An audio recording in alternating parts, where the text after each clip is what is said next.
Lakey Lindsay here, back with another video, and today is my Valentine's Day tutorial number uno. Yep, my first Valentine's Day look. I will be popping these out. Valentine's Day is next week, so I want to give you guys some options, honey. This is a very bold Valentine's Day look. Have a little pink, purple, half cut crease going on. If you guys want to see how I got this look, then just keep on watching.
Welcome to Jackass.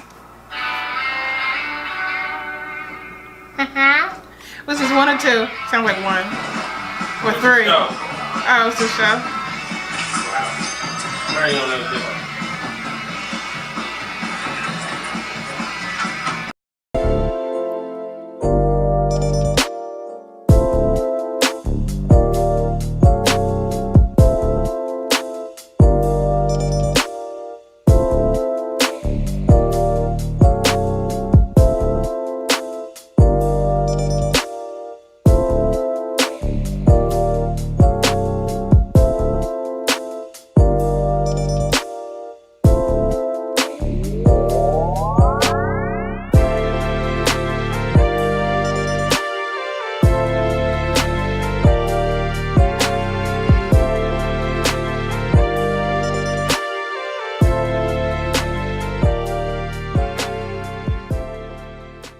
Okay guys, so this is the final look. Let me know what you think of this video down below. If you want a tutorial on my quick ponytail, then just let me know down below because it is very simple and I will film it for you. But like I said, let me know what you think of this video down below. Like, comment, and subscribe. Hit that notification bar as well. Follow me on all my social media sites down below. They will be listed, you know, in that little description bar right there. But yeah, I hope you thoroughly enjoyed my Valentine's Day look numero uno. And until next video, peace.